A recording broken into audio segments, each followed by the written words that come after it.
Ya está cargando.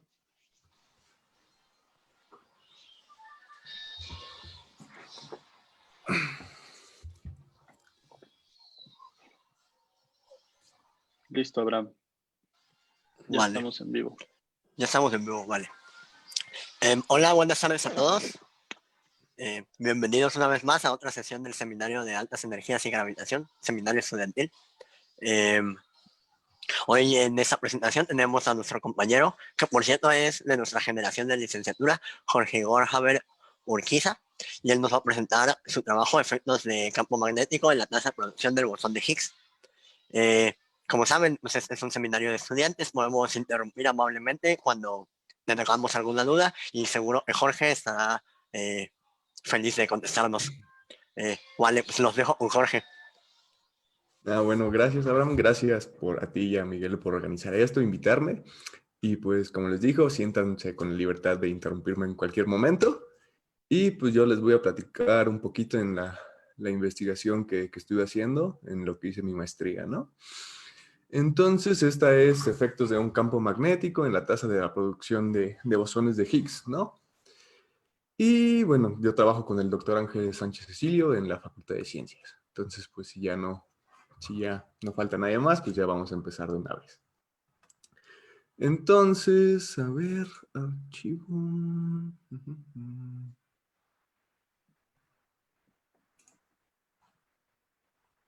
Ya.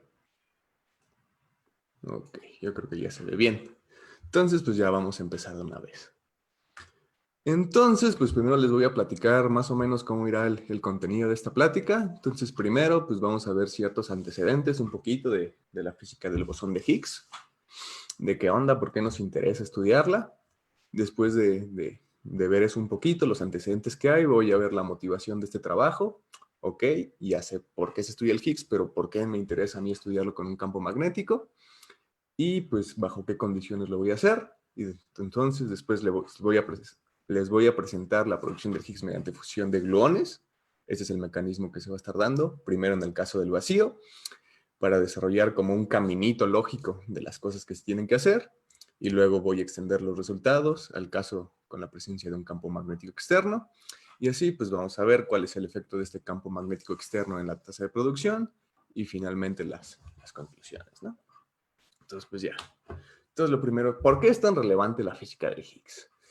Pues sabemos que el campo de Higgs, este campo que permea todo el espacio, es el responsable de generar las masas de las partículas elementales, ¿no? De las partículas del modelo estándar. Esto se da mediante un proceso que ya conocemos, que se llama el rompimiento espontáneo de simetría. En este caso es el rompimiento espontáneo de la simetría electrodébil, ¿no?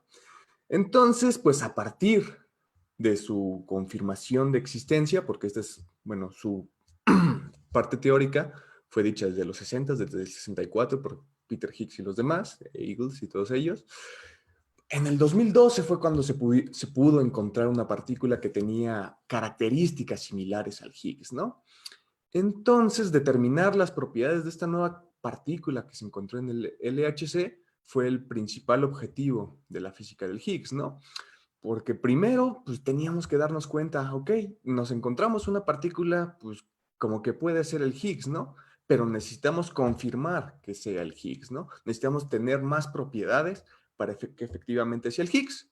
Y después de eso, pues ok, es el bosón de Higgs. Entonces, para poder entender mejor este mecanismo y la física que hay alrededor de él, pues conocer de forma exacta sus propiedades nos va a entender mejor, nos va a ayudar a entender mejor la física que hay detrás de estos tipos de procesos, como el rompimiento espontáneo de la simetría, los acoplamientos Yukawa que hay con los fermiones y otras cosas, ¿no? Entonces, como que el Higgs, pues sí es importante. ¿Qué otra cosa pasa? Pues resulta, bueno, ya sabemos que el modelo estándar es una teoría fenomenológicamente incompleta, ¿no? Es una teoría efectiva para bajas energías.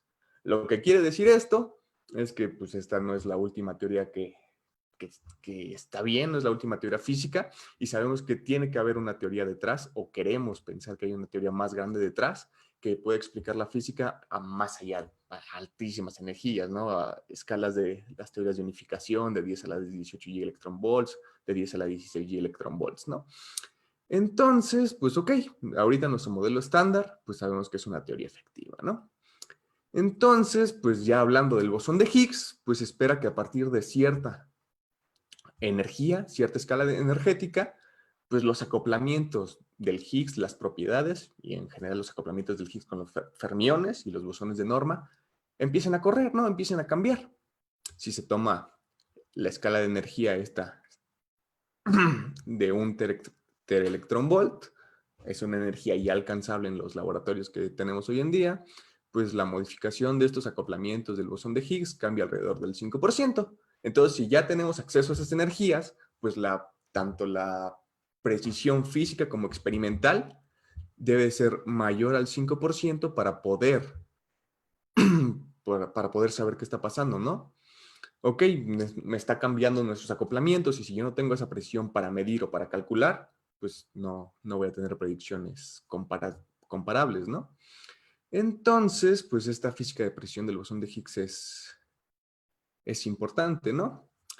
Pero también surge la pregunta, ¿qué hay más allá del modelo estándar, no? Si ya les dije que es una teoría efectiva y que hay algo más allá, pues ¿qué podría haber, no?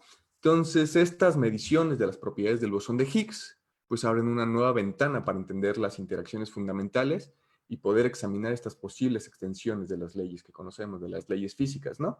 Entonces, si de alguna manera se pudieran encontrar discrepancias entre las predicciones teóricas usando el modelo estándar y las mediciones experimentales, pues esto podría pensar a que, ok, no son las mismas, ¿no? Hay pequeñas desviaciones. Puede ser que sean debidas a nueva física, ¿no? Física que no conocemos, lo que se conoce como física más allá del modelo estándar. Entonces, pues un programa de física de precisión, de tanto en los cálculos teóricos como como en las mediciones experimentales de las propiedades del bosón de Higgs, es de gran relevancia y a la larga podría darnos evidencia, de forma directa o indirecta, de si en serio hay, bueno, que podamos encontrar física más allá del modelo estándar, ¿no? Y pues en el LHC ya empezó esta etapa donde las medidas de precisión en las propiedades del bosón de Higgs son bien importantes. Ok, pero pues ¿qué observables podemos tener para ver estas mediciones, no? Pues resulta ser que de forma teórica se tienen cálculos hechos con muy alta precisión en ciertas propiedades del bosón de Higgs, como lo son sus modos de producción y sus modos de decaimiento por diferentes canales, ¿no? Y pues la sección eficaz de producción del bosón de Higgs resulta que es una observable física muy buena para esta comparación entre la parte teórica y la parte experimental. A partir de ella, pues se pueden obtener información de las constantes de acoplamientos. Entonces, pues con estas podemos buscar estas desviaciones que les comenté sobre la parte teórica y experimental del modelo estándar. Y pues resulta ser que la producción de Higgs mediante fusión de gluones es el proceso más importante en la producción del bosón de Higgs, ¿no? Resulta ser que corresponde a más del 90% a una energía de 13 teraelectronvolts. Esto es, pues, porque en estos tipos de colisiones, pues, hay un buen de gluones, ¿no? Son lo que más hay, entonces, pues, es el mecanismo que domina, ¿no? Entonces, es en el que nos vamos a enfocar, ¿no? La producción de bosones de Higgs mediante fusión de gluones. Ok. Bueno, hasta ahora todo esto que les platiqué, bueno, suena muy bonito y eso, pero se ha hecho física, el bosón de Higgs se ha hecho física con colisiones protón-protón, ¿no? Es decir, las investigaciones que se han dado es únicamente física del bosón de Higgs en el vacío.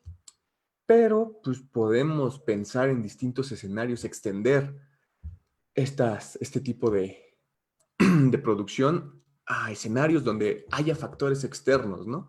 Donde haya medios que puedan cambiar las propiedades que tiene el bosón de Higgs. Entonces, para este tipo de cálculos y esto que les estoy comentando de física de alta precisión, pues sería importante, ¿no? Sería relevante tener el control de estos medios externos, estos agentes externos, cómo cambian las propiedades del bosón de Higgs, ¿no? Porque si no los consideras al hacer tus cálculos perturbativos, pues puedes decir, ok, hay una discrepancia entre mis mediciones teóricas, bueno, mediciones experimentales y mis cálculos teóricos. Puedo pensar que es nueva física, pero pues igual y no. Igual y es porque en este nuevo tipo de condiciones hay agentes externos que no tomaste en cuenta, ¿no? Y son necesarios para hacer los cálculos teóricos.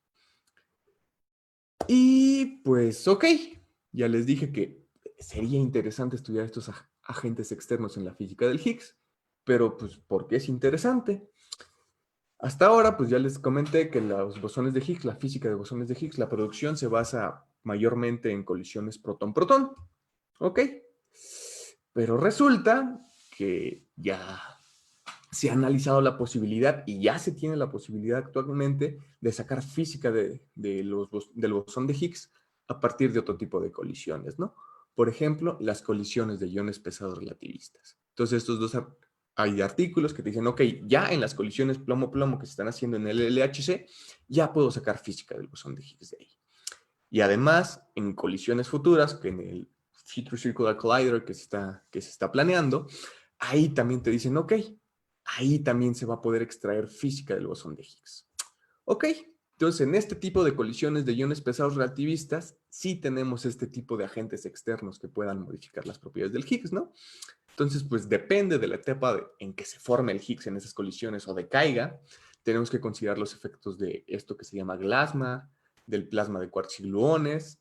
Esto nos da pie a considerar efectos como la temperatura, la densidad, y en estas colisiones, pues también hay presencias de campos magnéticos, ¿no? Entonces, pues los efectos de estas tres cosas, la temperatura, la densidad o un campo magnético, pues pueden afectar a las propiedades del bosón de Higgs.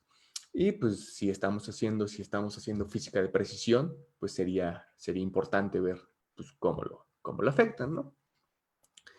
Entonces, pues en estas colisiones de iones pesados relativistas se crean campos magnéticos, ¿no? Muy intensos al inicio de las colisiones, del orden de la masa del pión al cuadrado, pero decaen exponencialmente, decaen muy, muy rápido, ¿no?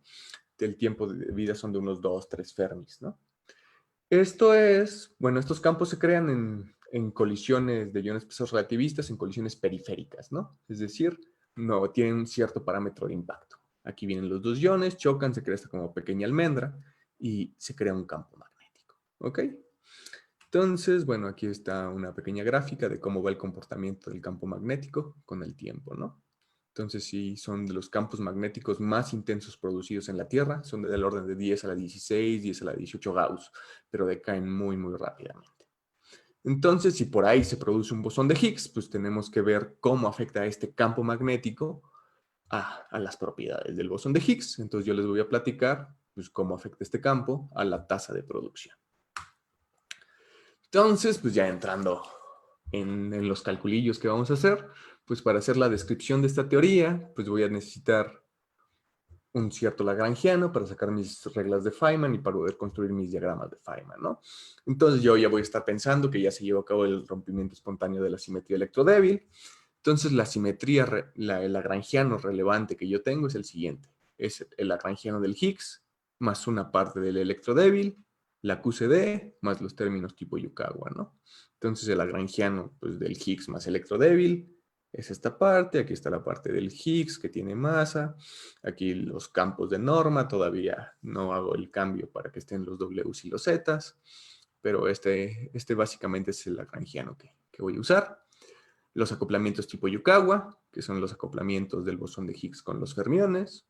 Ahorita solo voy a usar los acoplamientos tipo Yukawa con los quarks, con los leptones pues todavía no. Y pues la parte de la QCD, ¿no? Para describir a los gluones y a los quarks. Entonces, a partir de este lagrangiano, aquí les voy a presentar las reglas de Feynman relevantes, ¿no? Porque hay muchas reglas de Feynman que no puse, los de los fantasmas, la autointeracción de los gluones, eso no lo vamos a usar, ¿no? Entonces, las reglas pertinentes, las que yo voy a estar usando en este calculito, son pues el propagador de los quarks, el que ya conocemos, un propagador fermiónico, que es el propagador de Dirac de siempre, y aquí como el quark tiene índices de sabor y de color, pues aquí están estas dos deltas de Dirac que me dicen que se conserva tanto el color como el sabor. Y los vértices de interacción, está el tipo Yukawa, que es el de, viene un bosón de Higgs, interactúa con un quark, entonces por eso también hay delta de conservación de sabor y de color. Y pues el gluón con los quarks, ¿no? El gluón es el mediador de esta parte de la interacción fuerte, y pues es una partícula vectorial, entonces el índice, el vértice de interacción es casi el de, ¿cómo se llama? El de la QED, el de los fotones, Pero como ahora tenemos índices de color, pues tenemos que agregar una matriz que me cargue con el color y es esa TA que está relacionada con las matrices de Gell-Mann, ¿no? Entonces, a partir de estas 3 reglas de Feynman, voy a construir los diagramas pertinentes, ¿no? Para hacer los cálculos que quiero. Ok, entonces ya vamos a empezar, ¿no? Y les voy a platicar ahorita en el vacío cómo se hizo el cálculo de producción de Higgs mediante fusión de gluones, ¿no? Ahorita, pues yo estoy buscando la sección eficaz de empezar con 2 gluones, lleguen 2 gluones, se fusionen y el producto final sea un Higgs, ¿no?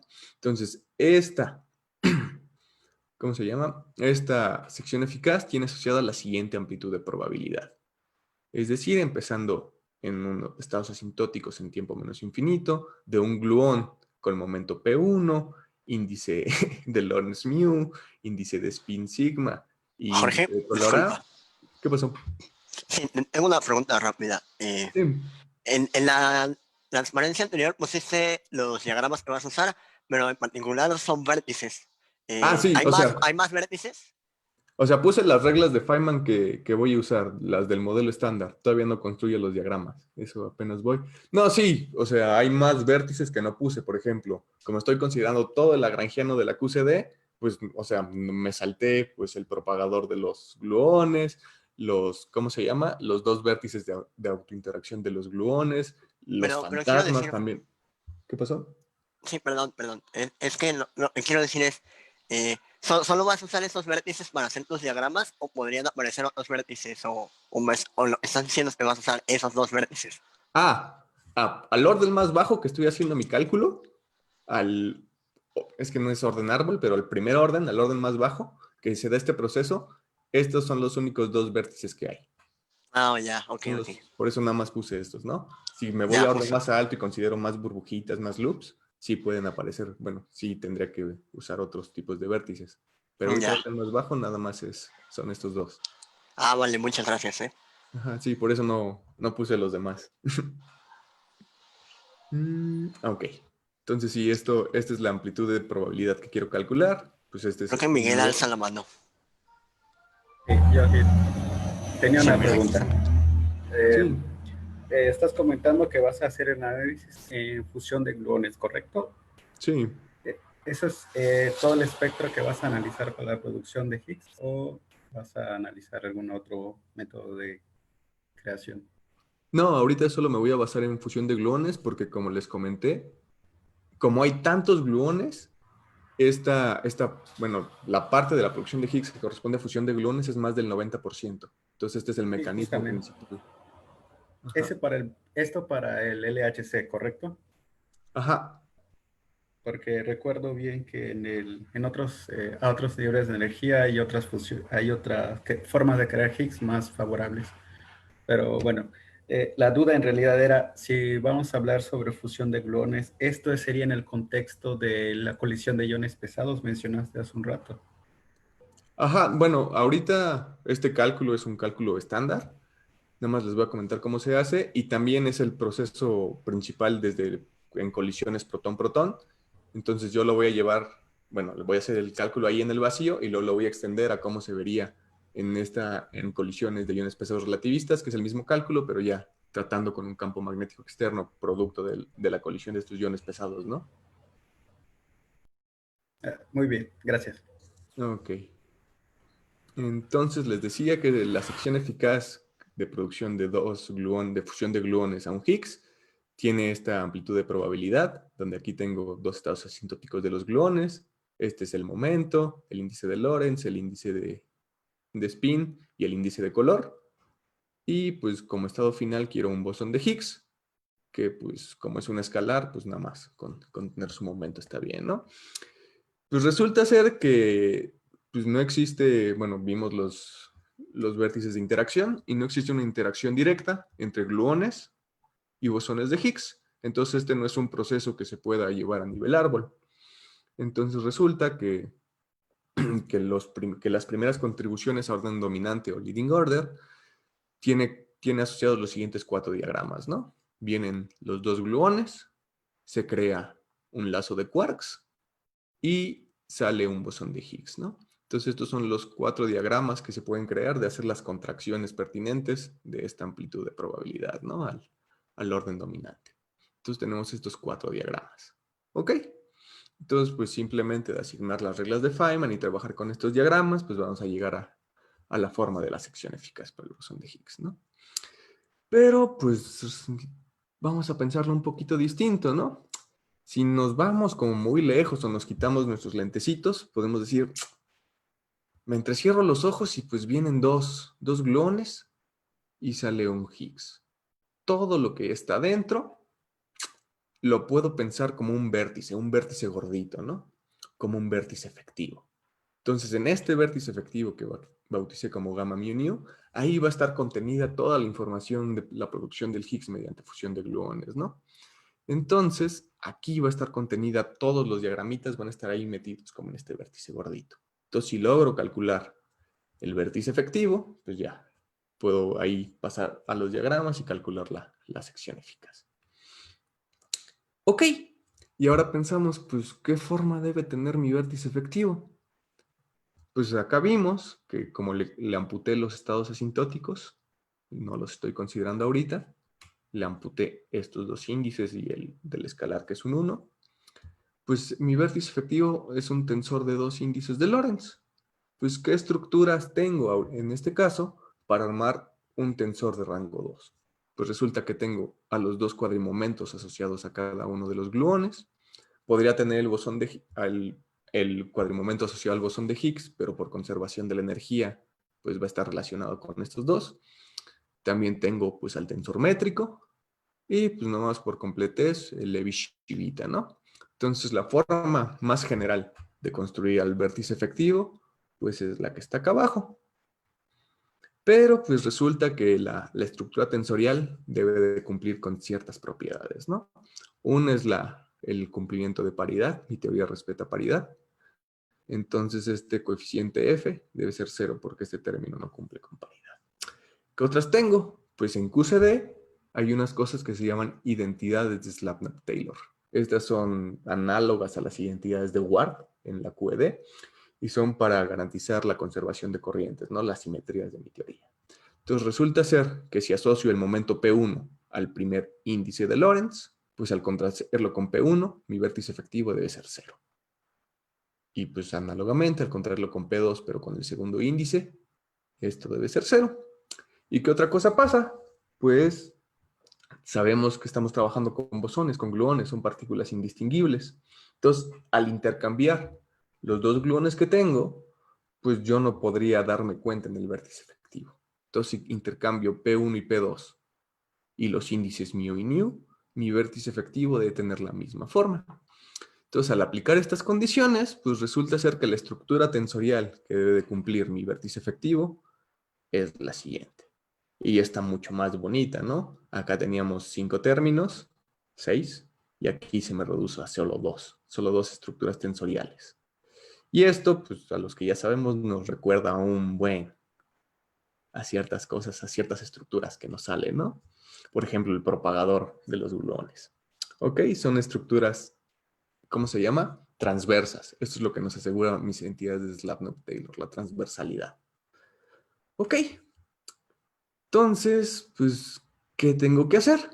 Ya les estuve platicando del vértice efectivo, pero si yo quiero calcular la sección eficaz no polarizada quiere decir que voy a tomar en cuenta todos los gluones que están entrando, no voy a tomar una cierta proyección de spin. Entonces, pues la sección eficaz está de esta manera, en la parte del espacio-fase, la conservación de la energía, donde esta S es la variable de energía normal, y pues tengo que hacer ¿cómo se llama? Mi densidad de probabilidad, mi amplitud de probabilidad al cuadrado, y hacer la suma sobre el color de todos los quarks dentro del loop, y sobre el spin de los quarks no es cierto, de los gluones, esto es de los gluones. Tengo que hacer este promedio, ¿no? Ok, y ahora ¿cómo obtengo mi amplitud de probabilidad? Pues simplemente agarro mi vértice efectivo y lo tengo que contraer con los estados asintóticos. El estado asintótico de un gluón, el estado asintótico de otro gluón y pues el 1, que es del bosón de Higgs. Entonces haciendo esto, llego a esta forma para la amplitud de probabilidad. se me fue el segundo término que tenía acá, este B, porque se cumple una propiedad de ortogonalidad, que al contraer el P mu con su estado asintótico, esto es 0. Entonces, simplemente, si conozco esta A, puedo encontrar la sigma, la sección eficaz que estoy buscando. Bueno, aquí les puse cómo se realiza la suma de los gluones sobre espines y sobre colores. Acá lo tengo, esta es la m cuadrada, me da un factorcito k, donde a la A la renormalicé, bueno, no es esta que está acá, es una tilde, porque le saqué el factor de color, para que todo el factor de color quedara acá adentro, nada más le saqué esta delta AB. Entonces, haciendo pues este promedio, pues la expresión analítica para la sección eficaz es la siguiente. Entonces, lo único que tengo que hacer, lo que tengo que calcular es este coeficiente A. Si encuentro este coeficiente A, nada más tengo que elevarlo al cuadrado, bueno, sacarle el módulo al cuadrado, y voy a encontrar la sección eficaz, ¿no? Entonces, pues ahora sí, regresémonos, ¿no? Pues resulta que de los 4 diagramas que les planteé anteriormente, solo hay 2 topologías distintas, ¿no? Si nos regresamos acá, digamos, tomamos el diagrama C y le desdoblamos esta patita, pasamos la mu por arriba y la mu por abajo. Esto que está aquí no es un vértice de interacción, nada más están una encima de otras.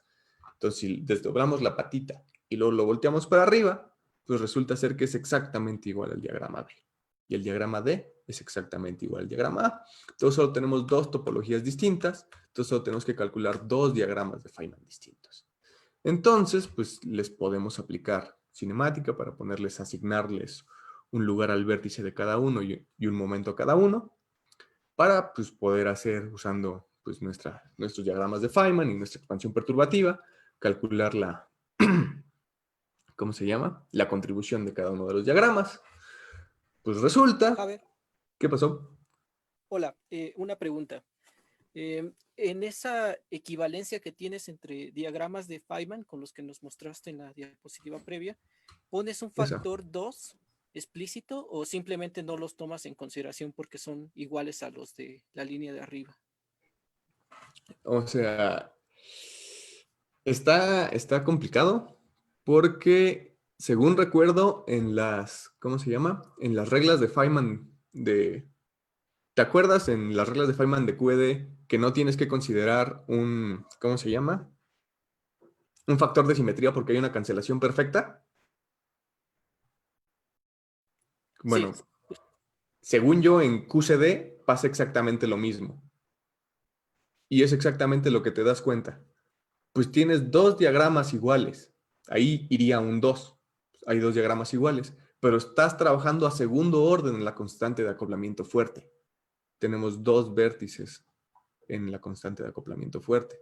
Es decir, estoy trabajando a segundo orden en mi expansión de Taylor. Entonces eso lo que te da es un 1 entre 2 factorial, que también es 2. Entonces se cancelan solitos. sí, ya veo. Sí, justo tenía esa duda si pasaba lo mismo en QCD. Vale, gracias. Ok, entonces, ¿dónde estaba? Ah, acá, sí. Entonces ya les asignamos estas 2 cosillas. Y pues resulta que hay una transformación bien particular entre estos 2 diagramas. Si se dan cuenta, lo que cambia es cómo están fluyendo la carga dentro del loop. O sea, todos son quarks. Aquí fluye a la derecha, aquí fluye a la izquierda, ¿no? Entonces resulta que estos 2 diagramas están conectados por una transformación que se llama conjugación de carga, que es algo que pues, muy conocido. Y se puede probar, y probé para poder ver que las trazas sobre espines de estos 2 diagramas son exactamente iguales. O sea, podrías calcular los 2 diagramas de forma separada y ver, oh, van a contribuir con lo mismo. Pero mejor antes de hacer eso, pruebas que van a ser iguales. Ahorita, pues, no es tan importante porque las trazas son fáciles de calcular, pero a la hora de meter campo magnético sí es más relevante porque las trazas ahí están más feillas. Pero bueno, simplemente Perdón, Javier, siguiendo. otra pregunta. ¿Qué pasó? De ese mismo diagrama, supongo que tienes un diagrama para cada sabor de quark que estás considerando, Sí, ¿verdad? Entonces sí. tendrías que tomar en consideración al final una suma sobre los sabores ¿Para cuáles sabores estás tomando en consideración tu teoría? Ahorita estoy haciendo el cálculo para un sabor en específico y vamos a ver los resultados y vamos a ver que el quark top contribuye mucho más, alrededor de 137 veces más. Entonces voy a trabajar con el top y un poquito con el bottom al final. Pero sí, ahorita Perfecto. veremos. Gracias. Ujú. Entonces, simplemente si sigo las reglas de Feynman, digamos, empiezo por acá, pues para poder escribir de izquierda a derecha, tengo que seguir las reglas en las flechitas fermiónicas en el sentido contrario. Entonces vengo y escribo vértice, propagador, vértice, propagador, vértice, propagador. Entonces, ¿a qué va? Pues es vértice, propagador, vértice, propagador, vértice, propagador. Y ahorita estoy trabajando pues en el diagrama, en el espacio de configuraciones. Ok. Ya que escribí de izquierda a derecha, pues tengo que tomar una traza funcional. Es decir, tengo que sumar sobre todos los grados de libertad que no conozco. No conozco los momentos, no conozco los colores y no conozco los spins. Entonces tengo que sumar sobre eso. Aquí lo que me comentaban hace rato, el 2 porque tengo dos diagramas iguales, el 2 factorial de la expansión perturbativa, eso es la cancelación que les comentaba, y pues tenemos un loop cerrado de fermiones. Entonces por la estadística, eso me carga un -1. Ok, pues en el espacio de configuraciones, pues el propagador fermiónico, pues simplemente es la transformada de Fourier del propagador en el espacio de momentos, que es el propagador de Dirac, que ya todos conocemos. Entonces, haciendo eso y escribiendo explícitamente las trazas, pues, ¿qué falta? Pues aquí tengo, esta es la expresión que tengo, ¿no? Tengo que hacer estas integrales sobre los momentos, sobre el espacio. Aquí me quedan estas exponenciales que se van a transformar en deltas de Dirac. La suma sobre todos los momentos que no conozco y la traza sobre los colores que no conozco. Y pues la traza sobre espines de los espines que no conozco. Y que tiene índices de espines, pues las matrices gamma y los propagadores de Dirac. Entonces, pues simplemente estas deltas de Dirac, estas exponenciales con esas integraciones del espacio son deltas de Dirac. Entonces, llevándolas a cabo, pues ¿qué me da? Pues está la traza sobre colores que no hago, una delta de conservación de momento que ya sabíamos, solo me queda hacer una integral sobre un momento indeterminado y ya les apliqué acá la conservación de momento en cada uno de los vértices. Para el diagrama B, pues resulta que es exactamente igual, pero la traza que sale aquí es un poquito distinta, ¿no? Esta es la traza del diagrama A, la traza del diagrama B es esta. Y como ya les dije, puedo hacerlo explícitamente, escribir explícitamente los propagadores y calcular la traza, y me sale lo mismo, o simplemente probar, porque por conjugación de carga, estas dos trazas van a ser iguales. Entonces eso es lo que hice, ¿no? Entonces se prueba que son iguales, que entonces los dos diagramas contribuyen exactamente lo mismo. Entonces, pues el resultado nada más sería el doble. ¿Ok? Entonces ya haciendo eso, bueno, aquí les digo que contribuyen los dos diagramas contribuyen lo mismo. Entonces el vértice efectivo total, ya en el espacio de momentos, tomando la transformada de Fourier, lo escribo de esta manera. Esta delta viene de la traza de colores. Todavía me falta hacer esta integración sobre un momento indeterminado y escribí de forma explícita los propagadores. Y este es el resultado de la traza de espines, ¿no? ¿Ok? Entonces, pues ahora resulta, pues me pregunto cómo hago esta integral. Y pues hay varios métodos para hacer esa integral. Está, pues ya sabemos, el parámetro de Feynman. Está también, ¿cómo se llama? El modelo de Passarelli-Beltman. Y hay distintas formas de hacerlas. Yo elegí unas que se llama tiempo propio de Schwinger, porque pues nos van a ayudar más adelante cuando metamos un campo magnético. Haciendo esto, pues puedo escribir estos propagadores como una integral sobre lo que se conoce como el tiempo propio de Schwinger, una S1, de una exponencial. ¿Ok? Entonces, eso me permite, si se dan cuenta, que aparece una cuadrada, A, términos independientes. Entonces, esto me permite identificar integrales gaussianas en la variable A. Entonces, llevando a cabo la integración gaussiana, se tiene que hacer en D dimensiones por la regularización dimensional.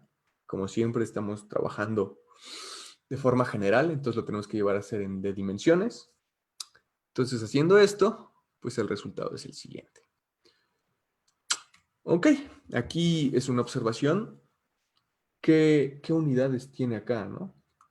O sea, ¿cómo va esto con la energía? Si se dan cuenta, aquí tengo, digamos, polinomios que van como a cuadrada. Aquí tengo a cuadrada, que diga a cuarta, entonces sería a sexta. Y abajo puedo tener hasta a sexta, ¿no? Entonces, esto parecería tener una divergencia logarítmica, cuando la energía se va infinito en los límites de energías altas. Entonces, por eso tenemos que trabajar con regularización dimensional, ¿no? Además, para que coincidan nuestros resultados con los reportados en la literatura, que todo sea consistente, se tiene que trabajar en D dimensiones. Entonces, haciendo las gaussianas en D dimensiones, pues tenemos este resultado, donde este delta, que es como análogo a lo que se hace con las, ¿cómo se llama? Con la integración de Feynman, está dado por acá, y hice unos cambios de variable. Y si se dan cuenta, la divergencia que antes veía logarítmica sigue estando. Aquí todavía tengo que integrar de 0 a infinito la s, y como tengo 1 entre s, cuando s se va a 0, pues la divergencia sigue estando ahí presente. Entonces, pues, ok, sí tenemos que hacer la integración en D dimensiones. Pues resulta que la integración sobre el parámetro S se puede llevar a cabo simplemente haciendo una identificación con funciones gamma, ¿no? Las integrales de este estilo las escribo así. Y resulta que al hacer eso, ya puedo tomar mi límite a D igual a 4 sin tener ninguna divergencia, ¿no? Como que la teoría me quitó las divergencias de forma solita. Y eso está muy chido, ¿no?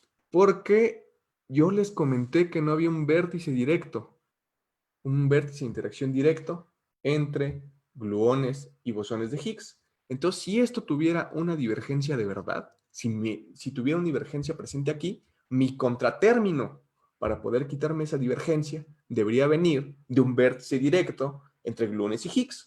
Entonces, como ese no existe, pues tendría muchos problemas, ¿no? Entonces está perfecto, ¿no? Como que el modelo estándar es consistente. Ok, no tengo un contratérmino para calcularme un infinito que me saldría de este tipo de cálculos, pero pues resulta que al trabajar en D dimensiones no hay ninguna divergencia en este tipo de cálculos. Ok, aquí tengo la gama de 3 menos de medios, que ponerle D igual a 4, me queda gama de 1, y eso no es divergente. Entonces, haciendo las gaussianas en D dimensiones, es como se debe de trabajar, y obtengo un resultado consistente. Obtengo el siguiente resultado. Entonces, pues aquí, ¿qué pasa? Pues podemos ver las estructuras tensoriales, podemos rearmar la estructura tensorial del vértice que ya habíamos obtenido. Resulta ser que mi estructura tensorial, tomando capa de masa y en D igual a 4, de la estructura pasada es este. Y aquí se arman las estructuras tensoriales que ya teníamos. Esta que está acá y esta que está acá, que son las dos estructuras tensoriales que ya habíamos dicho antes. Pues resulta ser que entonces si identifico a todo lo que acompaña a esta estructura tensorial como el coeficiente A, pues puedo obtener la sección eficaz de esta forma, ¿no? Donde este A tilde nada más le quito este delta AB sobre 2, porque esto va a la parte de color. Entonces, simplemente de calcular esta integral, puedo obtener la sección eficaz. Estas integrales también hay distintas maneras de resolverlas por regiones y distintas formas. Son, bueno, en esta cosa de bosón de Higgs son integrales que están en muchos lados. Yo lo hice con una extensión analítica, una continuación analítica. Entonces, resolviendo esta integral, pues el resultado me da dilogaritmos, ¿no? Bueno, polilogaritmos. En general, el dilogaritmo, que son generalizaciones de logaritmo. Entonces, simplemente calculando esta integral y metiendo la sección eficaz acá, pues me da un resultado. Pues no tenía como mucho interés ponerlo, pero puedo graficar la forma de la sección eficaz en términos de la masa de los fermiones entre la masa del Higgs. Aquí estoy tomando la masa del Higgs constante, ¿no? 125.1 gigaelectronvolts, y estoy variando la masa de los fermiones. Pues esta es una gráfica que se conoce, y aquí puedo ver las contribuciones de cada uno de los quarks a la sección eficaz. En teoría tengo que sumar las 6 contribuciones, las contribuciones de los 6 sabores, pero pues resulta que el quark top, la contribución del quark top está hasta por acá arriba, El siguiente quark más pesado, pues es el bottom, que tiene como 4 gigaelectronvolts. Está hasta por acá. Resulta ser que el quark top contribuye 137 veces más. Y pues ni se diga de los quarks más ligeritos, que están todos aplastados aquí, ¿no? Entonces el análisis que yo voy a llevar a cabo, pues va a ser por el quark top y por el quark bottom. Ok. Entonces, pues ya les platiqué cómo se hizo en el vacío. Pues ahora resulta, pues quiero rehacer este cálculo, pero con campo magnético. Entonces, Pregunta, pues, perdón. ¿qué pasó? ¿Cómo interpretamos ese pequeño bump ahí? Ah, pues como aquí estoy variando la masa de los fermiones, o sea, no tenemos quarks que tengan, ¿cómo se llama? Que tengan estas masas. Ah, ya, gracias. Ajá, Era así, aquí no hay ninguna contribución de los quarks. Aquí nada más tenemos 6 masas de los quarks, esta masa F, que es la que estoy variando. Entonces van por acá. O sea, pero esto está, bueno, no es, ¿cómo se llama? O sea, no es intuitivo este bump que sale por aquí, como dices, porque tú piensas, ok, estoy trabajando con acoplamientos Yukawa, los acoplamientos Yukawa van con el orden de la, ¿cómo se llama? De la masa del quark que estoy trabajando. Entonces, si estoy trabajando con el quark top, la contribución iría como la masa del quark top al cuadrado. La del bottom, la masa del quark bottom al cuadrado. Entonces, tú esperarías como que fuera constante para abajo, pero resulta que no, que hay cinemática aquí metida, hay dinámica, y no es precisamente solo la constante de acoplamiento con cada quark lo que gobierna, ¿no? Hay más cosas que considerar. Aquí, pues, no tenemos ningún quark, entonces, pues, no nos va a hacer mucho sentido trabajar por ahí. Pero, pues, sí, hay que hacer las cosas con más cuidado. No es tan intuitivo como pareciera al inicio. ¿Y qué más? Ah, sí. Ok, si ahora quiero pensar que tengo un campo magnético de fondo, pues lo primero que tengo que pensar, ¿a qué partículas le voy a pegar?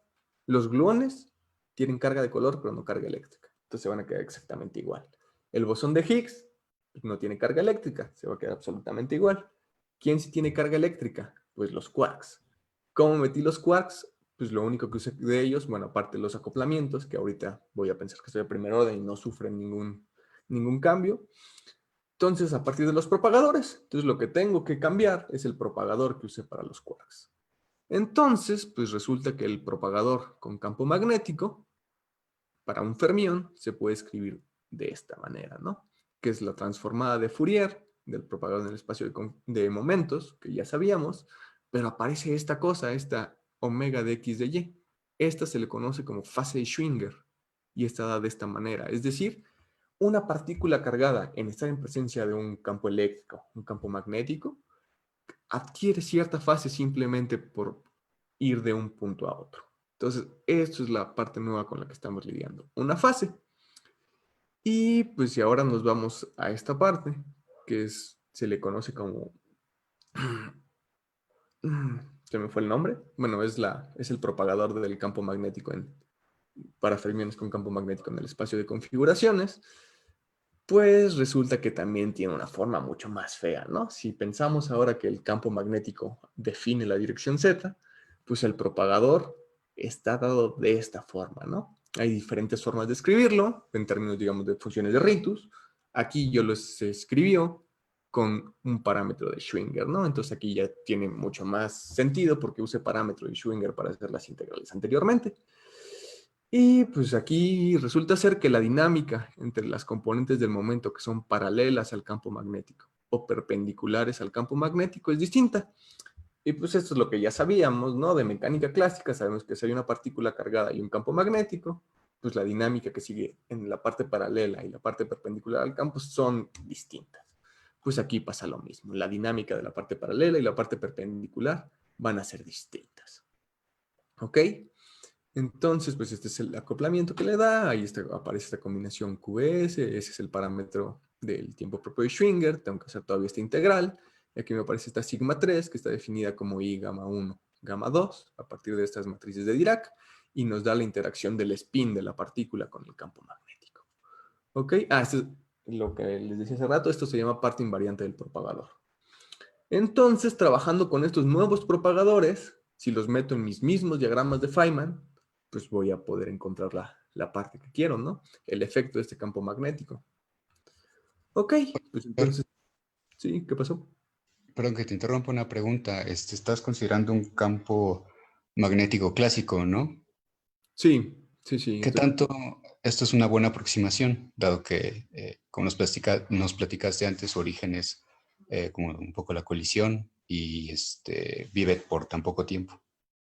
Sí, es que en esta parte se está considerando, ¿cómo se llama?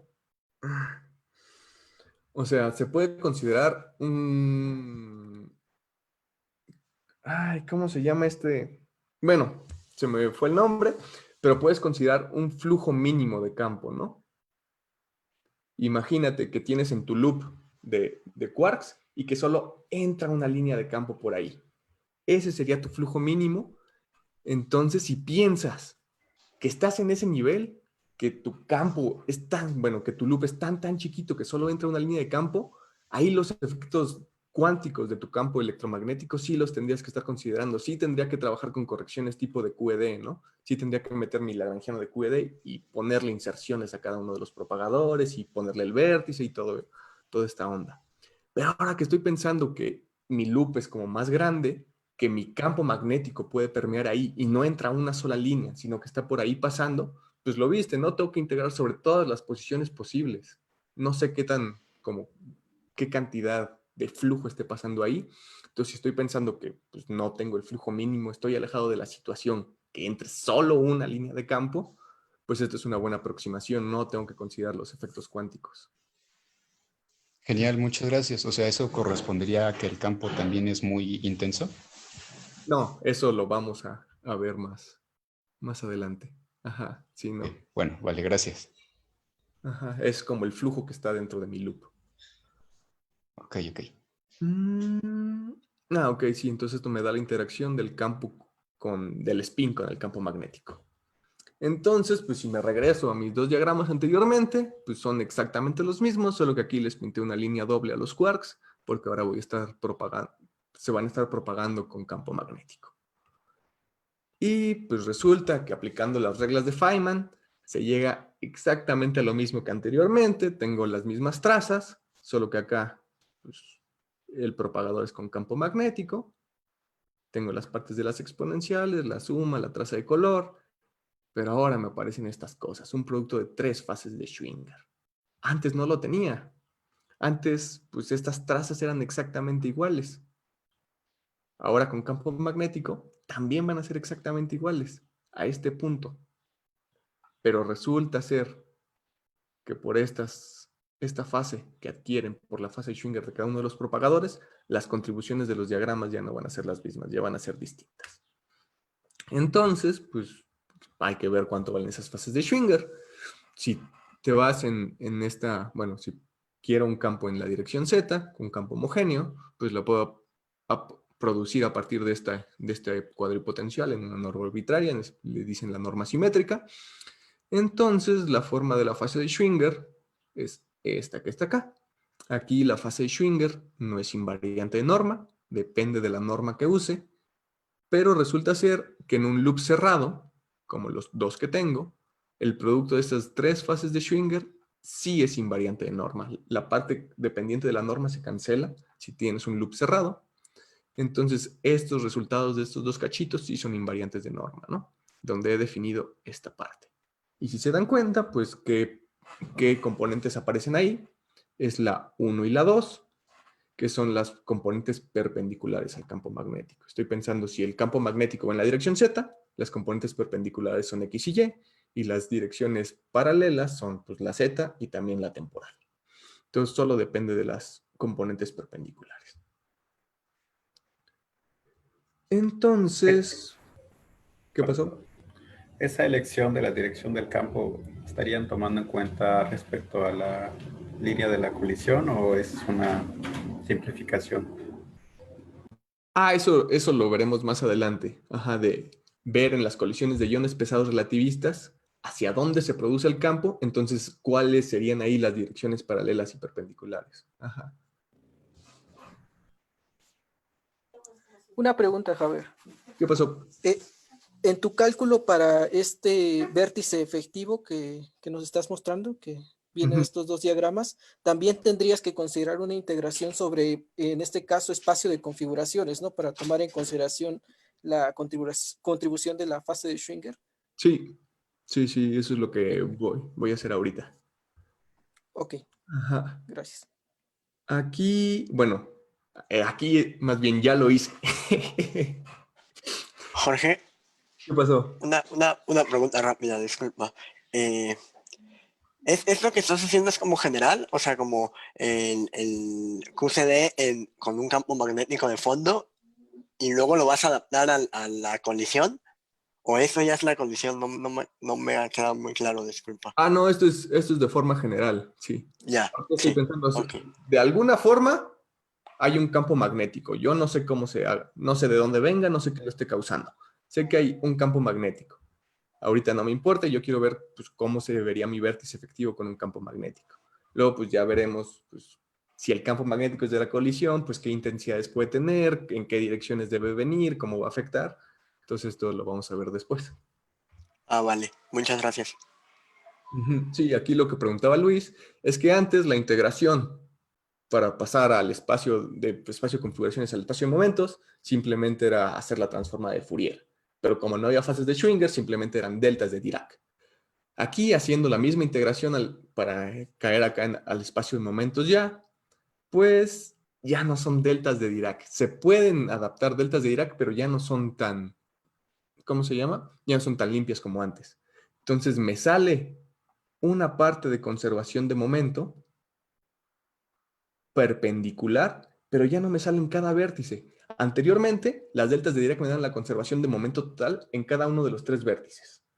Aquí lo que pasa es que tengo una delta de conservación total de momento perpendicular, porque es donde afecta la dinámica del campo magnético, con esta parte. Y pues en la parte paralela la dinámica sigue siendo la misma. Entonces aquí sí tengo mi conservación de momento paralelo en cada uno de los tres vértices. Y pues la integración perpendicular también me arroja estas dos exponenciales, que como se puede ver tiene el tensor F mu nu, entonces solo dependen de las componentes perpendiculares. Entonces al meter este campo magnético, estas deltas que tenía antes de conservación en cada uno de los vértices, para el momento transverso ya no hay. Me aparece este exponencial que está por acá, la delta de conservación total, que es algo que yo esperaba, y este factorcillo, ¿no? Entonces ya no es tan limpio como antes. Análogamente, pues a lo que hice anteriormente, pues aquí tengo que hacer integrales gaussianas, ¿no? Aquí tengo C, B y D, y ya tengo escritos estos propagadores en términos de un tiempo propio de Schwinger. Entonces puedo llevar a cabo las integraciones sobre estos tres momentos de forma gaussiana. Los tengo que llevar a cabo con mucho más cuidado, porque aquí sí tengo que distinguir la parte paralela y las componentes perpendiculares. La parte paralela, la integración va a ser sencilla, pero la parte perpendicular es un poquito más complicada. Entonces resulta ser que aquí tengo que considerar otra vez en D dimensiones, debido a la presencia de campo magnético, pues voy a pensar que tengo dos dimensiones paralelas, la Z y la temporal, y tengo D menos dos dimensiones perpendiculares, ¿no? Entonces, llevando a cabo la integración gaussiana, es un poquito... Hay muchos detalles por aquí. Por ejemplo, algo que no les comenté es que al hacer esta integración sobre el espacio, la forma, o sea, el resultado de este exponencial depende del orden que hagas la integración. Yo bauticé mis vértices X, Y, Z. Si hago las integrales X, Y, Z, me da tal resultado. Si las hago Y, Z, X, me da otro resultado. Entonces hay que tener cuidado.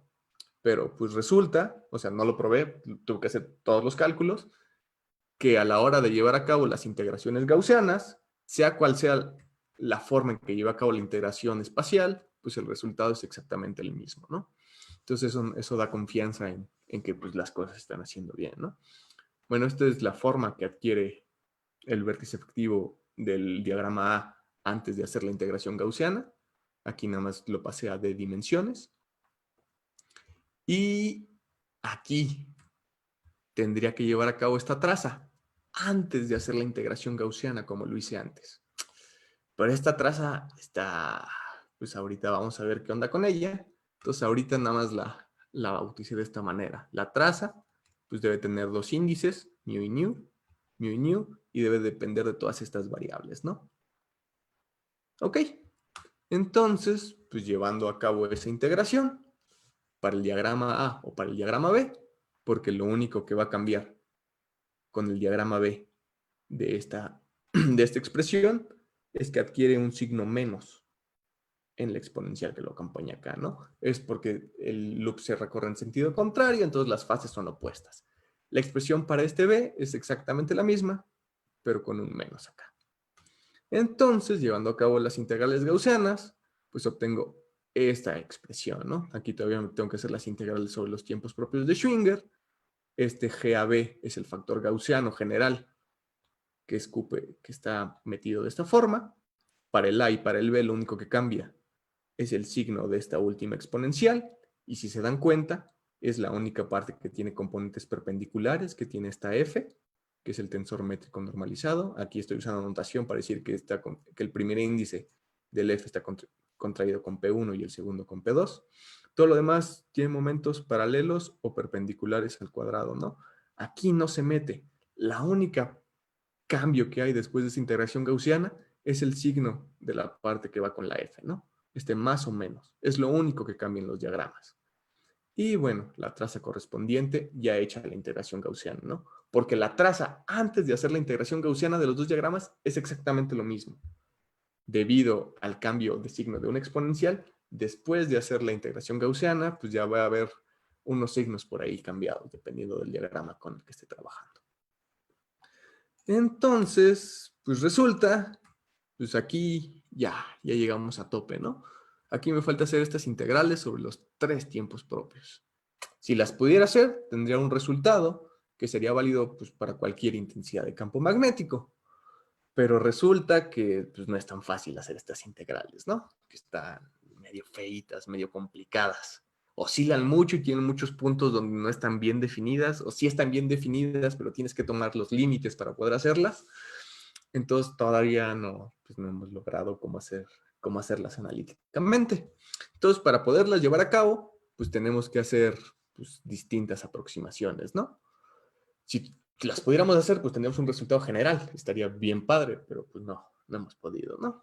Entonces, las aproximaciones pues, más recurridas son las de campo magnético débil y las de campo magnético fuerte. Pero pues es fuerte con respecto a qué, débil con respecto a qué. Entonces, a partir de estas cosas que nos aparecen acá, de las escalas energéticas que aparecen en esta expresión, las tenemos que comparar entre sí. ¿Y qué escalas aparecen aquí? Pues aparece la combinación del campo magnético con la carga del quark que estoy usando. Aparecen los momentos al cuadrado y aparecen las masas, ¿no? ¿Dónde está mi masita? Acá está la masa del quark. Entonces, pues las comparaciones que se van a hacer son de la masa del fermión con esta combinación del campo eléctrico, del campo magnético y la carga. Entonces, esta sería la de campo magnético débil y esta sería la de campo magnético fuerte. Pero es una comparación entre escalas energéticas propias del proceso, ¿no? No estoy comparando con campos, no, estoy diciendo, ok, 10 a la 15 Gauss es muy fuerte o 1 Gauss es muy débil. Eso dependerá de las partículas que estén envueltas ahí. Ok. Pero otra cosa que no les he comentado es que pues podríamos hacer el mismo análisis que hicimos en el vacío. Ok. Preguntarnos pues qué estructura tensorial debe tener mi vértice efectivo, ¿no? Pues podemos hacer el mismo análisis que antes. Antes teníamos 3 estructuras linealmente independientes, ¿no? Los 2 momentos de los gluones y la G-mu. Y el Levi-Civita lo tiramos por, ¿cómo se llama? Por paridad. Entonces aquí es lo mismo, solo que ahora tengo más estructuras tensoriales. Ya tengo mi tensor electromagnético y distintas contracciones de mis Fs, ¿no? Podría tener una contracción hasta de 3 Fs, pero resulta que esa contracción es linealmente dependiente si mis campos magnéticos y eléctricos son perpendiculares, y como no tengo campo eléctrico, pues esa se anula, ¿no? Entonces, a partir con estas 2 nuevas, ¿cómo se llama? Estructuras tensoriales, pues puedo armar una estructura mucho más rica para mi vértice efectivo con campo magnético. Resulta ser que antes tenía 2 términos, pues ahora voy a tener 13 términos. 9, 10, 11, 12, 13. Estos son los dos términos del vacío que están por acá. Y voy a tener pues, otros 11 por acá volando. Entonces, lo que hice anteriormente fue calcular este coeficiente A. Y a partir de ese coeficiente A pude sacar la sección eficaz. Porque el B no contribuía. Pues resulta ser que acá puedo hacer lo mismo. El B tampoco va a contribuir al hacer esta suma sobre espines, ¿no? Y al hacer las proyecciones con los estados asintóticos. Y también hay otro par de coeficientes que no van a contribuir. Pero pues, de estos 13 me van a contribuir 10 términos. Entonces tengo que tener 10, o sea, tengo que encontrar la estructura tensorial, encontrar estos 10 coeficientes, meterlos a la, ¿cómo se llama? A la estructura de mi vértice efectivo y así poder encontrar pues, la sección eficaz con campo magnético, ¿no? Entonces, pues en teoría eso es lo que tengo que hacer. Entonces, las estructuras tensoriales que me salen acá, las tengo que identificar de la forma de la traza ya integrada gaussianamente, y esa tiene esta forma, ¿no? Entonces, pues ya se ve feo, ¿no? Se ve muy, bueno, sí, se ve complicado, se ve trabajoso, ¿no? Esto de meter un campo magnético de fondo me dividió en muchas más estructuras tensoriales. Y está bien, y se tiene que hacer, y es lo que estoy haciendo ahorita, pero para ver inicialmente, tener una aproximación de lo que estoy pensando, pues, ¿qué hice? Ok, por el caso del vacío, pues el único coeficiente que tenía es el A. Entonces, como primera aproximación, pues con campo magnético, voy a ver cómo se ve el coeficiente A para tener una comparación directa, ¿no? Lo demás, pues lo estoy haciendo, lo tengo que hacer, pero pues ahí voy, ¿no? Entonces, simplemente... Una pregunta, Javier. ¿Qué pasó? En ese término, en la diapositiva anterior, en el que está con C, ahí la notación es, F tiene dos índices, ¿no? Pero Ajá. uno debe estar contraído con los momentos. Sí, Entonces sí, ya no sí. lo escribes, ¿verdad? Sí, no, sí, ya, sí. Creo que me salté esa anotación de que, sí, si aquí está F mu, el segundo índice nu es el que está contraído con P1. Ah, Ajá, si vale, está ok. F nu, pues el siguiente índice es el que está contraído con P2. Y creo que también me salté una anotación acá. Acá coseno de S1 significa coseno de QBS1. Es todo esto. Nada más es para ir acortando las cosas. Aquí seno de S también es seno de QBS. Ajá. Sí, Vale, perdón. gracias. Me salté esa pequeña anotación. Entonces, pues de esta forma que tiene la traza ya integrada, pues yo quiero pues identificar el coeficiente A. Entonces me fijo, pues el A va con G y con P1 new, P2 new. Entonces, pues voy para acá y me fijo, aquí está P1 new, P2 new y aquí está la G. Entonces, a partir del coeficiente K38 y K2, que saqué a partir de matemáticas, haciendo trazas, sí, una cosa horrible, pues puedo identificar el coeficiente A, puedo reconstruir el coeficiente A.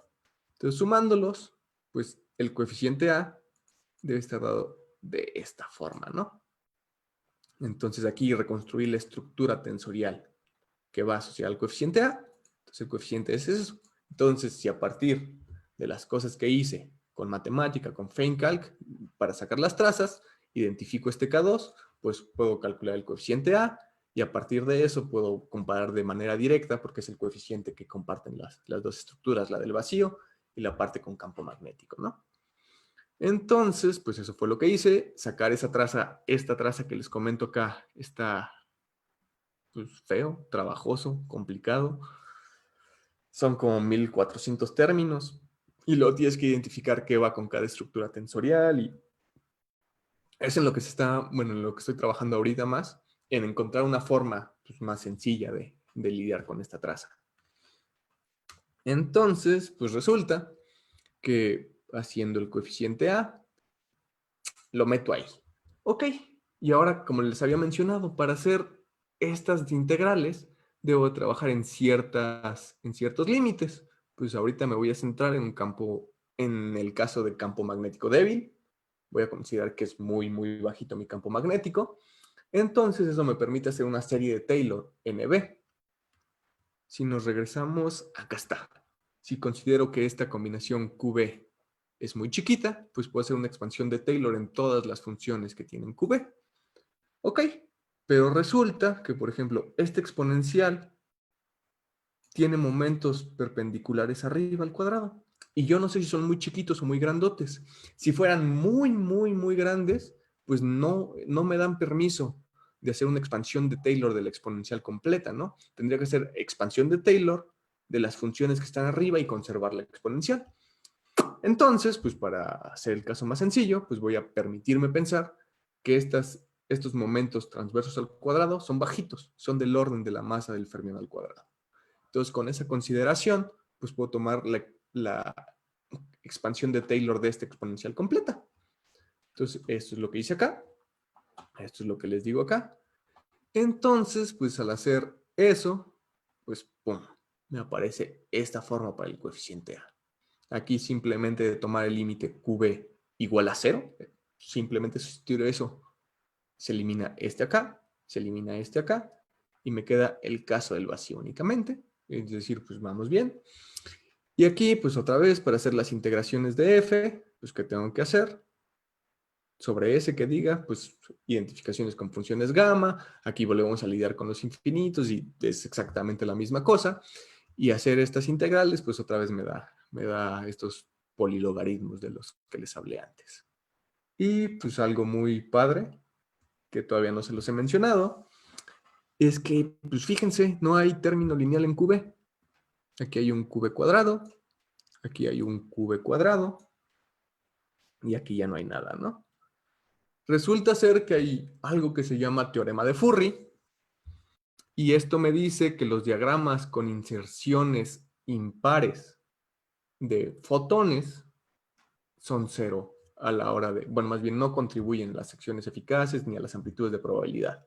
Esto es por la propiedad de conjugación de carga, porque tienes un diagrama y tienes su conjugado de carga. Entonces, como fluyen en sentidos distintos, al tener un número impar de inserciones de fotones, porque este es un teorema para QED, bueno, no contribuyen a estas amplitudes de probabilidad.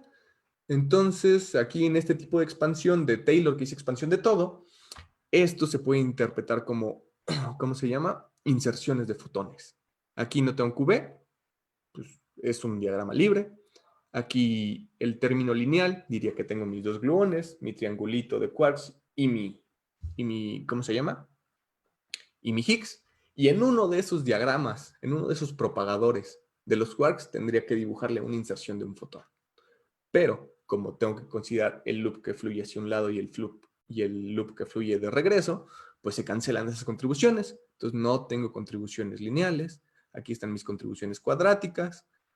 No tengo contribuciones cúbicas. Sí debería tener contribuciones cuárticas, pero pues esa expansión, bueno, la dejé hasta orden cuadrático, ¿no? Ok.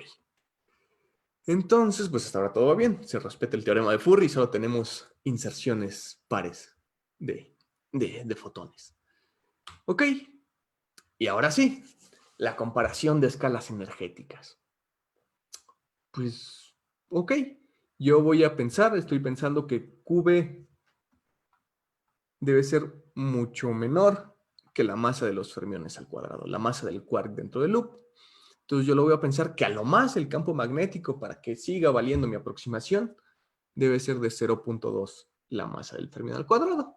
Entonces simplemente, pues aquí me agarré mi tablita, puse cada quark, puse la carga eléctrica que tienen, porque es esta combinación de QB, de Q por el campo magnético, y les puse, ok, si el campo magnético puede valer máximo 2 veces la masa del quark, porque cada uno tiene masa distinta, ¿cuál es el valor máximo que puede obtener, que cada quark puede estar presente para que esta aproximación sea válida, ¿no? Entonces, pues el quark O, pues el campo magnético máximo para que mi aproximación de campo débil sea válida, es de 10 a la menos 6 electronvolts al cuadrado.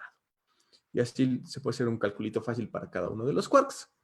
Entonces después me fue a preguntar, ok, ¿cuál es el campo magnético máximo que se crea en las colisiones de iones pesados relativistas?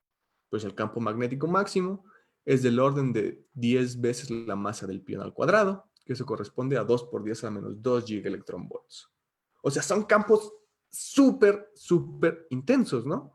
Son los campos magnéticos que más intensos que hemos podido crear, ¿no? Pero pues resulta ser que a pesar de que sean tan intensos, o es lo que pensamos, al hacer una comparación de escalas energéticas, pues este numerito caería por acá. Entonces resulta que estos campos magnéticos tan intensos que se crean en las colisiones de iones pesados relativistas para el quark bottom y para el quark top, porque son quarks bien pesados, pues no les pinta nada, ¿no? O sea, son muy débiles comparándolos con su masa. Entonces, pues una aproximación de campo débil, pues queda súper bien para poder tratar con el quark top y con el quark bottom. Y si nos acordamos, pues estos dos quarks eran los que más contribuían a la sección eficaz. Entonces, poder tratar al campo magnético de una colisión de iones pesados relativistas de forma débil para el quark bottom y para el quark top, pues es una muy buena aproximación, ¿no? Para los quarks ligeros, no. Para los quarks ligeros tendría que usar una aproximación de campo magnético intenso, que se hace de otra manera. Ahí ya no me convendría usar mi tiempo propio Schwinger para hacer las integrales, para expresar a mi propagador. Pero como son los que menos contribuyen a la sección eficaz, pues ahorita me voy a olvidar de ellos y me voy a centrar el análisis en el quark bottom y en el quark top. En ese caso, pues mi campo magnético, que parecía tan intenso, pues para ellos no les hace mucho, ¿no? Apenas sí les hace cosquillas. Ok, entonces simplemente de hacer estas integrales, aquí todavía me falta hacer las de S, que ya les dije que son con funciones gamma y otra vez tengo que lidiar en de dimensiones, pero no pasa nada, no hay divergencias. Y otra vez hacer las integrales sobre U sobre B, de la misma forma que las hice anteriormente, haciendo extensiones analíticas y la integración me da funciones polilogarítmicas. Resulta ser que aquí puedo hacer la misma gráfica que antes, ¿no? Aquí tengo mi comportamiento, mi sección eficaz, aquí mi MF entre MH al cuadrado, y la puedo graficar. Aquí estoy graficando en función de la masa de los quarks, como lo hice anteriormente. Y aquí estoy tomando ciertos parámetros. Ya le estoy dando un valor a los momentos transversos de los dos gluones. Le di 0.5 veces la masa del quark. Le estoy dando un valor al campo magnético. 0.2 veces la masa del fermión al cuadrado. Y este ángulo que aparece acá es el ángulo que hacen la parte perpendicular de los gluones entre sí, ¿no? Perpendicular es de dos componentes, está en un plano. Entonces puede haber un ángulo entre los momentos perpendiculares de los dos gluones. Este es el ángulo al que se refiere esto, ¿no? Entonces, pues reproduzco prácticamente los resultados en el vacío.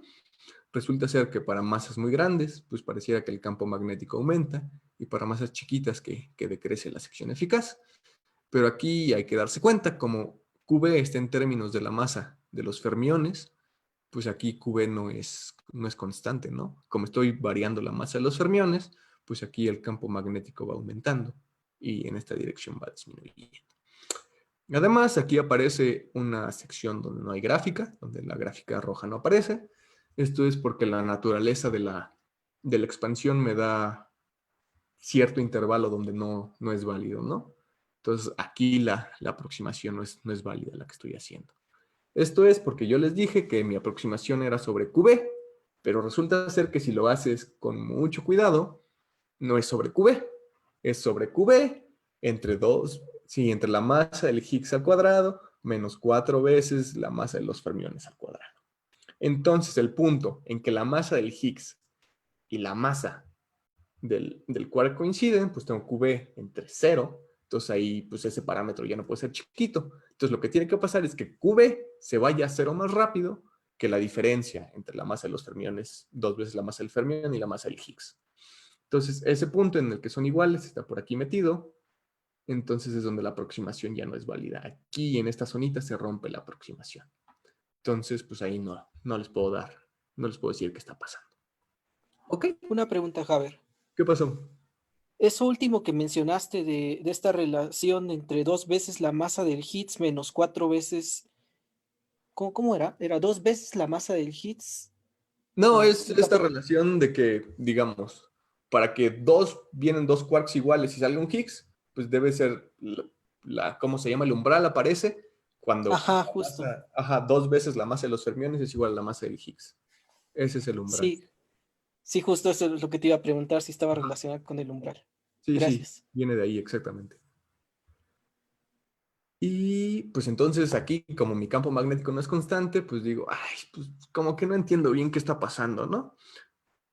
Entonces, pues definí, pues para poder cuantificar mejor la forma, pues ¿cómo se llama? Una respuesta del sistema, ¿no? Este delta sigma, pues es la sección eficaz al leading order con campo magnético. Aquí le puse parcial, porque solo calculé uno solo de los coeficientes. De los 13 que les dije que hay y que van a contribuir, solo calculé uno. Lo divido entre pues la sección eficaz en el vacío y le resto 1. Entonces, si esto es positivo, significa que el campo magnético promueve, que esto de arriba es más grande, entonces esto es mayor que 1. Si es negativo, pues significaría que el campo magnético pues quita la producción, ¿no? La inhibe. Entonces, a partir de esa función, pues ya puedo empezar a graficar y a tratar de entender mejor las cosas, ¿no? Entonces, aquí es el comportamiento de la respuesta del sistema en función del campo magnético. Este es para el quark top, este es para el quark bottom, tomando diferentes distribuciones de momento transverso, ¿no? Entonces, aquí lo que estoy tomando, es decir, el campo magnético, pues aumenta y vemos que las gráficas van creciendo, es decir, pareciera que el campo magnético aumenta la respuesta del sistema. Y otra cosa que estoy haciendo es aquí estoy poniendo los dos momentos iguales, ¿no? Aquí dice PJ transverso, eso quiere decir que P1 transverso y P2 transverso son 0 veces la masa del tau, aquí que es 0.5 y aquí que es 0.9. Entonces aquí pareciera que el momento transverso pues aumenta la tasa, bueno, la respuesta del sistema, entonces la sección eficaz y también el campo magnético, los dos la aumentan. Y pues puedo hacer la gráfica al revés, puedo graficar el comportamiento de la respuesta de la sección en función de los momentos, aquí P1 y aquí P2, nada más para completes, para diferentes valores de momento transverso. Pues resulta pues, que también el campo magnético incrementa la respuesta del sistema y también el momento transverso. Es decir, pareciera que los dos contribuyen más. Y, ok, pero en estas dos gráficas, lo que no les he dicho, bueno, algo que no está, que está ahí puesto, es que estoy aumentando la energía de forma arbitraria. Aquí, pues les dije, el momento transverso de los dos vale 0. Ok, P1 y P2 transversos son 0. Aquí ya son 0.5. Aumenté la energía que le estoy mandando a mi sistema. Aquí ya es 0.9. Aumenté otra vez la energía que le estoy dando a mi sistema. Entonces podrías pensar, ok, pues aumenta, sí, pero es porque les estás dando más energía a los gluones iniciales, vienen con un momento más grande. Entonces, pues para ver qué pasaría, cómo se distribuye, pues en estas gráficas les puse la restricción de que P1 transverso más P2 transverso tiene una cota, que es la masa del quark que estoy tomando. Entonces, estoy a una cantidad de momento transverso, no le estoy inyectando más energía, lo que va a pasar es que la voy a distribuir de forma distinta, ¿no? ¿Qué pasa si aumento P1? Pero si aumento P1, como hay una cota, pues P2 tiene que bajar. Entonces resulta que haciendo estas gráficas, pues aquí la respuesta del sistema en función del campo magnético, igual para el quark top, para el quark bottom, el campo magnético sigue aumentando la respuesta del sistema, pero aquí pues ya ves que la dinámica sí importa. Pensarías igual y pues si está en una energía fija, P1 más P2 es un número, pues ¿qué me importa cómo vengan distribuidas? Pues resulta que sí importa, ¿no? Aquí si P1 es 0.1, pues P2 es 0.9. Aquí P1 es 0.3, pues P2 es 0.7. Y aquí están iguales. Y resulta ser que la contribución máxima se da cuando cuando el momento de los dos gluones es exactamente el mismo. El momento perpendicular, ¿no? Es exactamente el mismo. Cuando se distribuye de forma simétrica, es cuando está la mayor distribución. Y entre más antisimétrica se da, va bajando. Y exactamente igual para el quark bottom. Y se puede observar mejor pues, en las gráficas de la siguiente, ¿no? Aquí igual, ahora gráfico contra los momentos transversos para diferentes valores del campo magnético. Otra vez el campo magnético, a medida que aumenta la respuesta del sistema. Y aquí vemos que la mayor contribución se da cuando P1 es 0.5, es 0, ¿no? ¿Qué dice?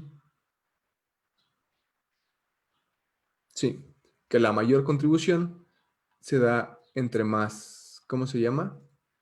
Entre más antisimétrico sea. Cuando son iguales P1 y P2, contribuye lo menos, y cuando son completamente distintos es cuando contribuye más, ¿no? Entonces la dinámica, la asignación de momentos que tengan estos gluones iniciales sí va a importar a la sección eficaz, ¿no?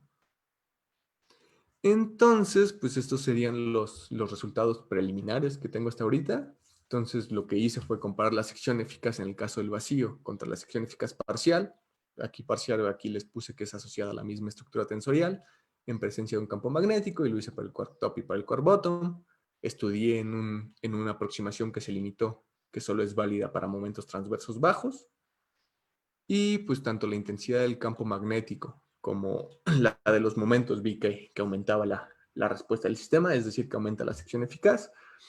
Y cuando consideré una cantidad fija de momento transverso para los gluones, pues resultó ser que la contribución es máxima cuando la diferencia entre P1 transverso y P2 transverso es máxima, ¿no? Entonces, pues todavía queda trabajo por hacer, pues tengo que terminar este cálculo, me gustaría explorar distintas aproximaciones, pero pues en teoría es todo, y pues eso sería todo por la presentación. No sé si tengan algunas preguntas o algo. Espero que sí.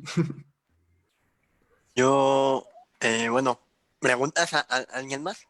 Yo solo quiero decir que me parece muy interesante lo que hiciste. Se ve que entiendes bastante bien esos cálculos, me parecen densos.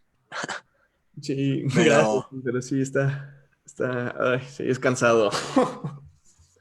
pero bueno, ¿alguien tiene preguntas? Pues yo Sí, tenía una... adelante. bueno, no sé. Échale, Omar, tu pregunta primero. Ok, pues bastante específico sobre la última gráfica que pues, presentaste, Javier, ¿Esa? porque, o sea, como que me confunde un poco la del lado derecho, porque parece que cuando tus P's transversos están más como por en medio, la contribución a la sección eficaz es menor. Quizá Ujú. le estoy leyendo mal. No, sí es menor. Fue Ok, lo que dije. Bueno, que la contribución es máxima cuando la diferencia entre P1 transverso y ok, P2 ok. transverso es máxima. Sí, vale, entonces en los Entonces, extremos sí, están la de... diferencia, pues aquí uno vale 1 y el otro vale 0, entonces la diferencia es máxima. Y aquí, en el mero centro, es cuando son exactamente iguales. Entonces, pues la Perfecto. diferencia es 0, entonces aquí Lo ves también en la gráfica anterior, ¿no? En Sí, la... o sea, sí, creo que aquí lo dije mal. Ah, ok, ok. Ajá, aquí esta de .1, el otro es .9, entonces la diferencia es máxima, y es esta rojita, que es la que va hasta arriba. Ah, vale, vale. Ok. Y contribuyen más cuando más distintos son. Cuando son iguales es cuando contribuyen menos, que es la naranja, que los dos son exactamente iguales, y es la menor contribución. Sí, creo que Vale. aquí lo dije mal. Ajá. Muchas gracias, sí. No sé si alguien tenga otra pregunta. Sí, yo respecto igual a estos resultados, es que como que siempre estás tomando el mismo ángulo entre las componentes del momento. ¿Qué tan sensible es si ese ángulo se mueve? Eso está medio raro, pero es bien poco sensible. Eso lo aventé por acá. Ajá, aquí está. Esto, bueno, aquí es un coeficiente, este TNA de tau, que es, ya ves que les calculé el coeficiente A, ¿no? Ujú. Este TNA de tau es un cachito que va ahí, quitándole las constantes de acoplamiento, los numeritos feos. Bueno, no feos, pero esos numeritos, esto es como el comportamiento que me da la función, ¿no? Esto es lo que me da el comportamiento, ya no son constantes. Y pues lo grafiqué para el quark top y para el quark bottom con respecto al ángulo que aparece. Bueno, a ver si quieren les enseño. Acá está. Este es el coeficiente A que tengo que graficar con campo magnético. Ujú. Este es el completo, y el TNA de tau, pues es toda esta parte funcional. Lo que le quité, pues son estas constantes, que es el valor de expectación del Higgs en el vacío, la masa del Higgs, la constante de acoplamiento fuerte y valores numéricos, ¿no? Ujú. Entonces, esto es lo que estoy graficando. Y aquí como me aparecen pues, las componentes paralelas, las perpendiculares, los dilogaritmos de los que les hablé. Y pues aquí me aparecen un buen de cosas con el ángulo entre los momentos perpendiculares. ¿Ok? Y resulta que pues graficando esto, todo esto con respecto al ángulo, pues o sea, obtengo estas dos grafiquitas, ¿no? El ángulo entre los momentos transversos. Y sí varía, pero si te fijas, la escala a la que está variando, pues es muy, muy, muy chiquita, ¿no? Sí, sí. Entonces, por eso dije, me voy a agarrar y voy a pensar que pues a un ángulo fijo, ¿no? Porque varía muy, muy poco. Aunque es algo chistoso, ¿no? Porque tú esperarías que pues, la tasa de producción fuera máxima cuando los gluones se encuentran, ¿no? Cuando vienen así, se encuentran de frente. Sí. Es decir, cuando el ángulo entre ellos es pi. Pues resulta ser que para el quark bottom sí es cierto, pero para el quark top resulta ser que no es cierto, ¿no? Que la contribución máxima es cuando van como juntitos, se encuentran así. ¡pup! Esto es por las masas, por el juego de las masas que está ahí metido. Entonces, pues está extraño, ¿no? Es algo que tendríamos que ver porque pues yo hice esta gráfica y la fui cambiando en función de la masa. Y pues resulta ser que sí, que la masa del quark con el que está trabajando, pues sí influye en cuál es la dinámica que deben de tener estos, en ¿cómo se llama? La dinámica de los gluones para que la contribución sea máxima, ¿no? Pero como estoy trabajando en una aproximación de campo de momentos bajitos, entonces pues los términos que están asociados a la parte angular, pues no pueden ser muy grandes. Entonces yo creo que por eso esta variación que tengo acá es chiquitita, ¿no? Si estuviera trabajando en la aproximación, que es la siguiente que tengo que hacer, de momentos transversos altos, pues a lo mejor esta variación del ángulo iba a ser mucho más significativa, porque los términos que acompañan a estas funciones de seno y coseno tienen que ver con los momentos transversos, y si esos pueden ser arbitrariamente grandes, pues esta variación pues esperaría que fuera más grandota. Sí, sí, sobre todo porque como que en esos casos extremos de tomar pi o tomar cero, pues son como que sí se ve muy claro que se apagan pedazos distintos de la función, ¿no? Entonces igual y Ajá. sí, ya, Sí, sí, pero sí fue pues, meramente conveniencia de, pues varía bien poquito, entonces me voy a tomar pues, el ángulo que yo quiera. Entonces le puse pi. ok, sí, sí, de acuerdo, gracias. No sé si hay alguien más por ahí con la mano levantada. Más preguntas. Yo tengo una pregunta rápido. Sí. Respecto al sistema que estás describiendo, me queda un poco de duda porque al menos en el contexto de colisión de iones pesados, el medio magnético no está presente todo el tiempo, ¿no? De hecho, tiene un tiempo limitado que nos dijiste al inicio. Entonces, me gustaría saber si han calculado también la comparación entre el tiempo en el que ocurre la fusión de gluones para producir el Higgs comparado con el tiempo que está presente este campo magnético, de tal manera que uno pueda saber si el tiempo en el que hay medio magnetizado es lo suficientemente grande para que la fusión de gluones ocurra en ese medio Ok. magnetizado. Sí, esto es, o sea, ahorita lo que está, sí, o sea, lo que me preguntas es, ok, el campo magnético en estas colisiones de iones pesados relativistas, como les dije al inicio, vive bien poquito, ¿no? Entonces la pregunta pues, sería, ¿en qué parte de las colisiones se producen los bosones de Higgs para saber qué intensidad de campo le va a tocar, ¿no? O si le va a tocar alguna.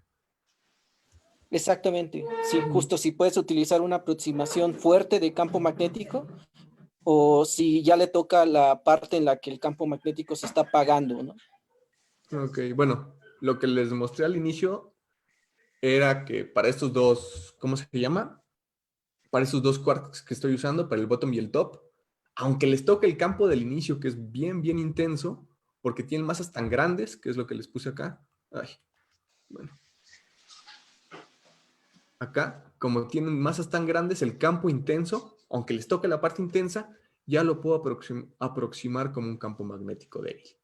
Entonces, no importa en qué periodo se produzcan estas cosas, el campo magnético de las colisiones de iones pesados relativistas lo puedo seguir tomando como débil. Pero pues la pregunta sí sería, ¿qué tanto contribuye, no? Porque estas gráficas que les puse acá, es con respecto al campo magnético. Entonces, ok, crece con campo magnético. ¿Pero qué campo magnético? Punto 2 para el quark bottom. Ese campo magnético pues sería de 3.5 gigaelectronvolts. Y pues estamos lejos todavía de ese campo, ¿no? Entonces la situación física que tenemos, pues deberíamos de estar por acá pegaditos. O sea, sí lo aumenta, pero ¿en qué porcentaje? Esa sería la pregunta. O sea, sí va a haber un aumento. Bueno, parecería, ¿no? Porque nada más he calculado un término, no es la sección eficaz completa. Parecería que lo aumenta, pero prácticamente puedo yo ir a medir esa diferencia todavía y yo no creo que, o sea, experimentalmente todavía no tenemos la capacidad de medir eso, ¿no? O sea, puedo tomar cualquier campo magnético todavía, pero pues resulta ser que los campos magnéticos producidos por nosotros pues deben de andar por acá. Entonces el cambio en esta sección eficaz pues es muy poquito, como el 0.05%.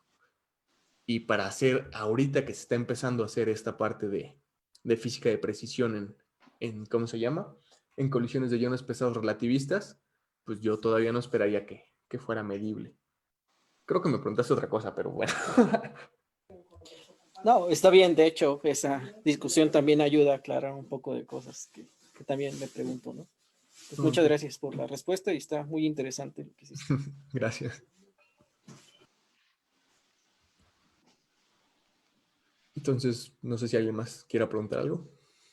Bueno, yo tenía una otra curiosidad que cuando esta pérdida como de la conservación de momento que ya no era tan fina, No, sí está. digo, entiendo que no nos debe preocupar en el sentido de que pues seguías teniendo la delta del momento total, ¿no?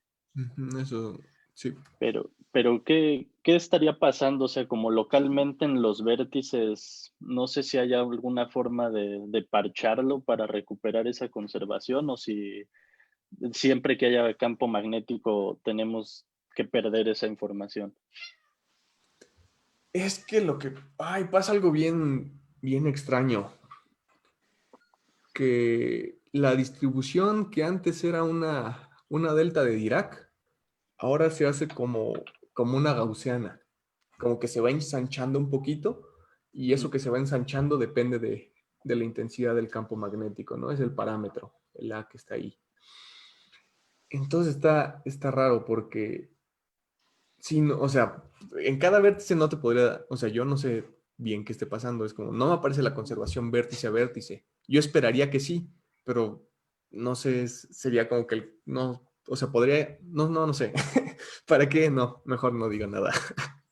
Porque sí, podría pensar como que el campo magnético te está aportando energía a algunos lugares, pero esa se pierde en otros, entonces por eso la conservación global del momento sigue estando, pero pues localmente ya no la tienes, pero no sé, no sabría decirte. Ya.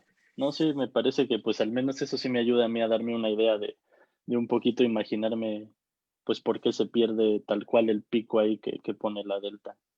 Sí, ya eso me da un poco de intuición. No sé si alguien más tenga más preguntas o si quieran discutir alguna otra cosa.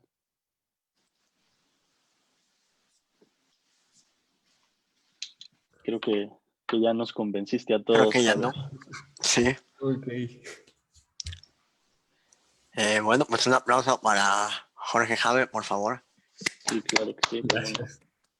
Acá, para salir aplaudiendo. Vale.